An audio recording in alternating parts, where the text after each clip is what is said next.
It's part of our overall strategy. And Chinese have an economic plan called dual circulation. And with dual circulation, our goal is to make sure dual circulation means export and domestic use. Dual circulation cannot mean that China overproduces and that only Chinese goods are consumed in China and then they export the excess to the rest of the world. So we have had the equivalent, because of these high tariff rates, of an embargo on China, and those goods are going to leak to the rest of the world. So, our negotiations, we don't need to tell other countries what they need to do. They are seeing this wave of Chinese goods coming to their shore. They have to find a home, and that could be at a discount price, undercutting local producers. 大家好，今天给大家带来的是美国前财政部长贝森特的一个采访视频。在这个采访视频当中贝森特主要谈到了中美贸易谈判的一个看法。让话不多说让我们一起来看一下。Joe, good to be with you. Good. Checking on the delay, not too bad. We know that some of the details of what happened, Mr. Secretary, but can you recount to us some of the color, how it came together? You mentioned that the venue and the equanimity. Was it cordial and conciliatory right from the outset, or would you characterize it as tough negotiating most of the way? Joe, I would characterize it very much as President Trump. They have a good relationship, but they both advocate strongly for their respective countries, for their respective citizens. So it was always respectful. We have the two largest economies in the world. We were firm and we moved forward. We tried to identify shared interest. We came with a list of problems that we were trying to solve. And I think we did a good job on that. And again, this is a 90-day pause. For our tariff program, we had a plan, we had a process, and now what we have with the Chinese is a mechanism to avoid an upward tariff pressure like we did last time. So this is a 90-day pause. Do you expect that tone to continue as these details, the devil's always in the details, get worked out over the next 90 days? And what aspects do you think will be relatively easy, and what will present the biggest obstacles? Well, look, Joe, I don't think anything's going to be easy because this has been going on a long time. But what I can tell you, President Trump in his first term realized a very effective trade deal that was signed in the Oval Office in January 2020, and the Chinese delegation basically messaged to us that the Biden administration failed to hold them accountable for it. So I think that the January 2020, President Trump's highly successful previous trade deal can be a starting point, and knowing that President Trump will enforce any deal, I think will make the Chinese very deliberate in their negotiations and know that whatever they agree to, President Trump will enforce. Would you say that the Chinese, were you able to detect, or was it apparent that there was some urgency to make some progress, given what we're hearing about Chinese businesses being shuttered en masse, factory activity declining, PMI declining, maybe even some social unrest? Could you detect that, or was there, for lack of a better term, a stiff upper lip shown to you? Look, the vice premier is a very skilled negotiator. He is a high-ranking Chinese official. I had a very good economic briefing beforehand, but there was no sense of anxiety. There was a sense of moving forward. There was a sense of mutual respect. There was a sense that we had shared interests. But I have seen what's going on in the Chinese economy. We can see what's going on with the shipments to the U.S. And again, we are the deficit country. Historically, the deficit country has a better negotiating position. Mr. Secretary, part of China's plan over the last several years has been to manufacture far more goods than it can ever consume. It exports that not only to the United States, but to other countries around the world. Other countries like the United States and countries in Europe have felt like they're getting dumped on with all of these excess goods that are being manufactured. Will your talks in other countries find ways to make sure that China can't get around anything you set up in your deals with China by, let's say, shipping goods to Mexico and having that come up, those goods come up through Mexico? How do you shut that down? And did that come up this weekend? Well, Becky, that's already happening. That's already happening with many goods. You know, it's happening with autos. It's happening with electronics. So that's part of the negotiation with the Mexican government. It's part of our overall strategy. And Chinese have an economic plan called dual circulation. And with dual circulation, our goal is to make sure dual circulation means export and domestic use. Dual circulation cannot mean that China overproduces and that only Chinese goods are consumed in China and then they export the excess to the rest of the world. So we have had the equivalent, because of these high tariff rates, of an embargo on China, and those goods are going to leak to the rest of the world. So, you know, our negotiations, we don't need to tell other countries what they need to do. They are seeing this wave of Chinese goods coming to their shore. They have to find a home, and that could be at a discount price, undercutting local producers. Mr. Secretary, I have a question for you, which is the market's obviously very happy about this morning. I think the global economy is quite happy about what you've been able to accomplish over the weekend. The question I would ask is how what you've accomplished over the weekend squares to some extent with some of the things that we've heard over the past couple of months from the administration about what the tariffs ultimately could do to both box out China, put pressure on them to do other things for us, to create meaningful additional revenues in the form of tariffs, and perhaps most importantly, to force manufacturing back to the United States.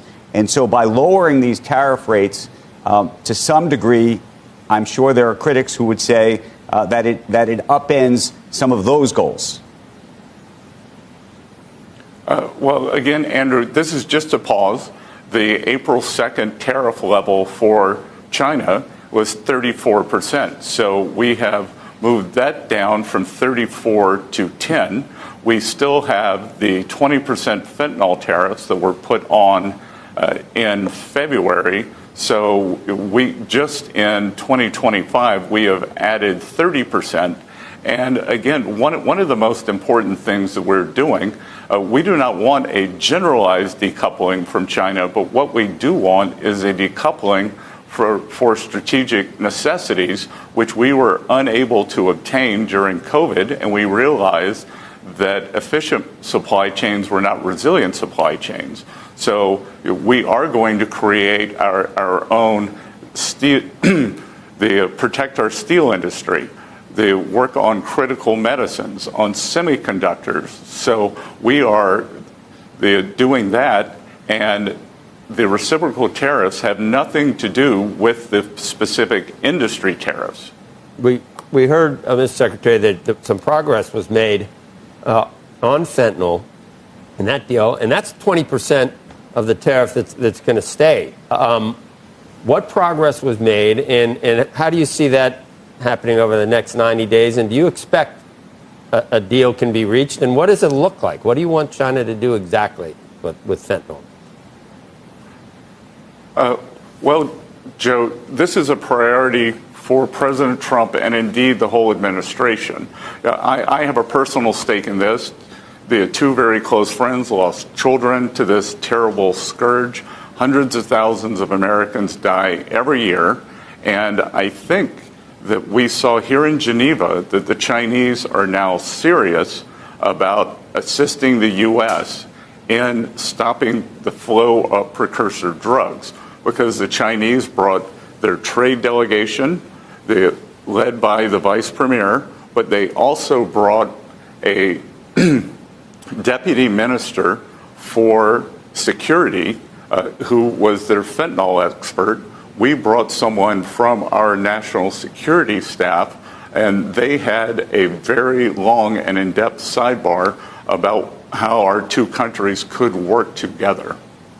As far as some of the non-tariff related barriers that you talk about making progress on, we just had one of our reporters, Eunice, from Beijing, just sort of talking about how the Chinese view things. They said, yeah, you know, we might talk a good, I'm paraphrasing, we might talk a good game and promise some things, but it's very hard to quantify or to put into writing some of those other issues, whether it's rare metals, even currency manipulation. How would that be affected over the next 90 days? What type of agreement could you reach that has actual teeth for the non-tariff barriers?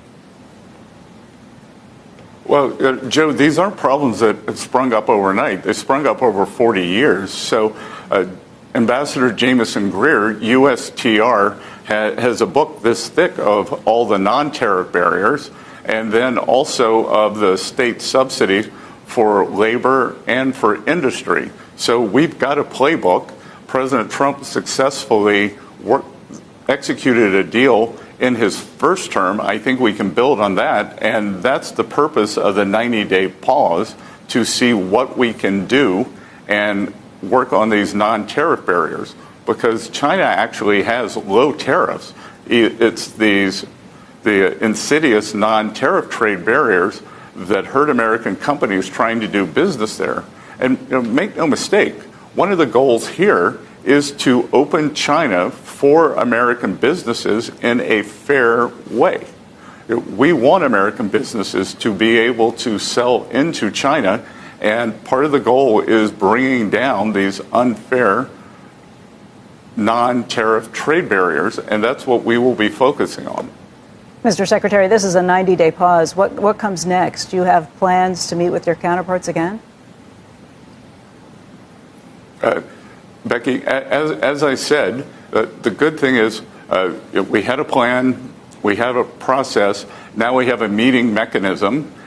We loosely christened it the Geneva mechanism, so I don't know where we'll meet again. It was a very agreeable meeting here. We got a lot done over 2 days, so I would imagine that in the next few weeks we will be meeting again to get rolling on a more fulsome agreement.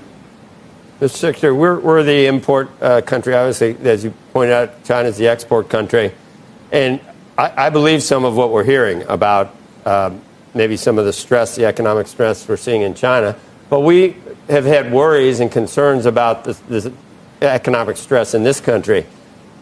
Is it still coming? In other words, have we just not seen it yet in terms of job losses or consumer confidence? Do you expect the next employment report to show any slowing? Is it not going to happen here, or we just haven't seen it yet, in your view? Well, Joe, I don't see any reason that should happen, because, look, I think with the tariffs, it's all a matter of calibration. That there were approximately 20% tariffs from President Trump's first term. Biden left those on. He liked the income from them. So we're still getting that. And that was done in 2 steps, roughly 10 and 10. And the market and the economy has had several years to adjust to that. The 20% fentanyl tariffs went on in February. So if we were going to see any kind of an economic downside from that, it would already be apparent, I would think, and the economic data has surprised on the upside. And now that we have brought these very high tariffs down to 10%, I think the markets, business people live in the future. So I think we can go through at that 10% baseline, which is very easy to calibrate with. Very good, Mr. Secretary. Appreciate your time this morning. We know you got to run, obviously, and thank you very much. Appreciate it. Safe travels. Good to see you, Joe. All right. 好了，这里咱们挑几个重点一起来聊一下。这里提到了近期中美谈判的主要目标。近期谈判旨在解决一系列贸易问题，包括设立90天贸易休战期，并建立防止贸易紧张升级的机制。这一目标与双方在关税争端中的实际举措及长期贸易失衡的诉求直接相关。然后这里提到了美国对中国经济产能过剩及倾销问题的应对方式。美国可能通过现有贸易措施，如关税和持续谈判来应对中国的产能过剩与倾销问题。作为长期处于贸易逆差的一方，美国在谈判中具有杠杆优势，并与墨西哥等伙伴协调策略。确实目前整个中国的一个工业基础还是非常雄厚的，但是也产生了一个问题，就是有很多的一个产品之前都是往美国去出口的，因为美国确实是目前世界上消费最好，也是消费体量最大的国家。一旦中美贸易陷入停滞会导致国内的一些产品产能过剩等等一系列的问题。但这一问题对中国来说既是挑战也是机遇。就是说这么廉价的一些产品在未来会不会因为中美贸易谈判导致这些产品流往其他的一些国家？我认为这个可能性是非常高的，因为一旦中国的企业不计成本的去倾销的时候，这个价格就会压得非常低。价格压得低导致的结果是什么？在其他那些国家做贸易的这些商人看来，这就是妥妥的利润。因为在那种情况下，中国的企业他哪怕赔钱，他也要把这个东西卖出去。他以低价卖出去的时候，就会对整个市场产生冲击。那你又怎么能保证这些产品最终又不会流到美国？这可能会形成一个未来的一个产业链，我认为这是很有可能的。这里还提到了未来中美贸易代表团会议的前景，双方已建立定期会晤机制，计划在未来数周内继续磋商，以达成全面协议。这一机制反映了谈判进程的结构化特征就是说双方已经制定了一个非常周密的一个谈判计划。这个谈判肯定不是一蹴而就的，肯定要经过一个非常漫长的一个过程。也希望最终中美双方能够达成一个让双方都满意的结果，不至于导致美国人民、中国人民的利益受损。好了，本期视频就到这里，感谢大家收看。